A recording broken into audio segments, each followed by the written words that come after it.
Now, I don't know what I'm going to say about this issue of Go-Go Power Rangers issue 8 because it's a prelude to Shattered Grid, but the only thing that was a prelude was the very last page, and that's made a lot of speculation in the community who are reading this comic, or Power Ranger fans, wondering who this mystery character is. Now, it looks like an evil Pink Ranger. She's got the Sword of Darkness in the shape of a bow, and her design looks very, very cool. And I don't know what to go off there, because it's only like 2 pages, and everyone's speculating who it could be. It could be an alternate universe Kimberly, it could be an alternate universe Catherine. No one knows who this character could be, and that's the thing. I don't want to speculate for 10 minutes and drag it out, but I just want to say this character's design looks very cool, and it's the lead up to Shattered Grid, which everyone in Power Rangers have been hyping up. They've been doing the tabletop game where they're going to have Lord Drakon come back, and Jason David Frank is going to play Lord Drakon in that tabletop game.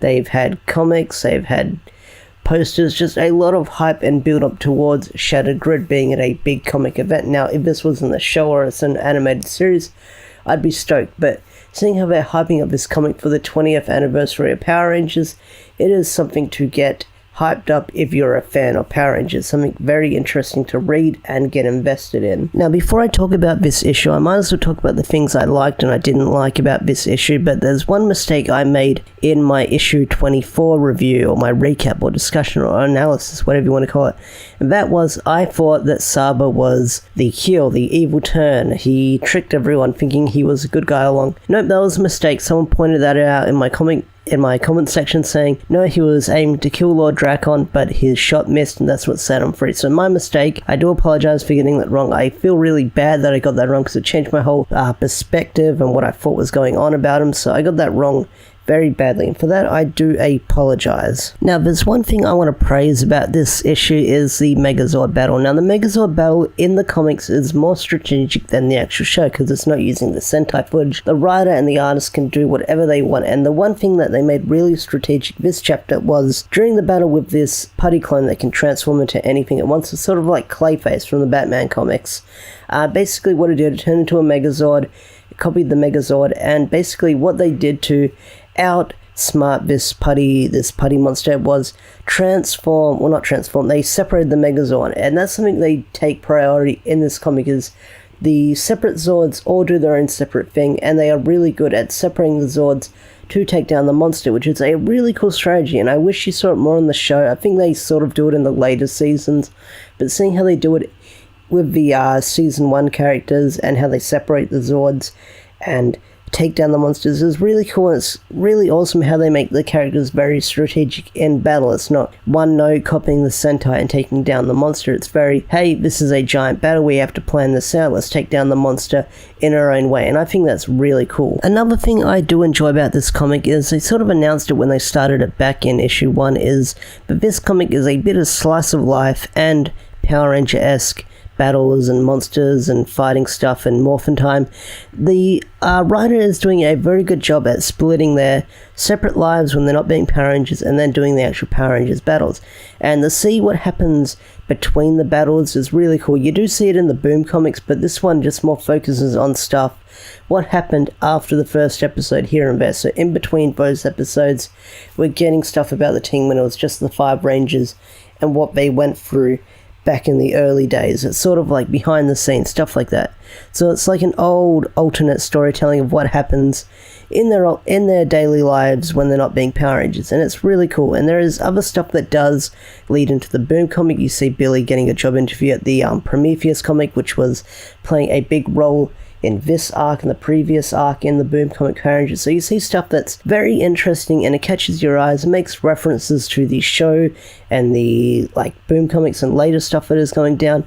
It even makes a few real life world references here and there. And I know that this comic series is not canon, but they have been doing some really cool stuff at the start of the issue where you see Rita, how she recruits her main lackeys. I think for the past few issues we've seen how she recruited Squat and Babu and Goldar. You've been getting that in the recent issues, and that's really cool to see how those people joined her team, and you kind of get an insight what she did in the early issues. Yeah, I know it's not canon, but it is a really cool insight that the writers are doing for this issue. Maybe it's setting up for the Shattered Grid stuff that they knew in advance, but either way, it is a really cool way they did it. And that's a really fun, interesting take on how they did stuff. I mean, you learn about these characters, you learn to like them, even though they just were very one note in the series and they just had jokes and yucks and stuff like that. It's cool that like the writers are fleshing out even the minor of characters like Bulk and Skull. They had a moment last issue where they took a, was it this issue or last issue? Anyway, they took a bullet for their girlfriend when this whole attack on the school happened, and then this issue, I think she like dumped him and didn't want to talk to him, and you felt bad for Bulk and Skull in this issue. So this comic is really good at fleshing out even the minorest of minor characters. It's really cool that they're doing stuff like that, and I do enjoy it. I mean, if you're just watching this video because you watch my Hunter x Hunter stuff or my anime stuff and you're just clicking on this new video because I made a new video, go check out this comic. Even if you don't like Power Rangers, I'm sure you'll enjoy it because it's a fun read just to zone out and read for a bit. I mean, I'm a big Power Ranger fan, so I was hooked when they announced the Boom stuff in this one. But if you want a new comic to read that's not your DC, your Marvel, or your Walking Dead, I suggest you go read this comic because it will be a fun read to read. Anyways, this Matthew arc has been very interesting. I mean, the whole imposter Matthew arc was really cool. It was really dark the way they captured him, kept him prisoner, and they were just feeding him while he was chained to a wall. And the way he escaped was pretty cool. I like that, how he took Squat, was it, hostage? Yeah, he took Squat hostage, and the way he took him hostage was really cool, how he used a fork as a weapon and dragged him through the hallways to escape, and then the aftermath of that character is like he's going through therapy because he had some sort of trauma while he was captured. So it's interesting to see what's going to happen if we see him again or if will be mentioned again, because that was kind of dark how this character just went through all this terrible stuff and now he's going through therapy. So who knows what really went on while he was there. I mean, it shows that he went through a lot while he was on the palace on the moon.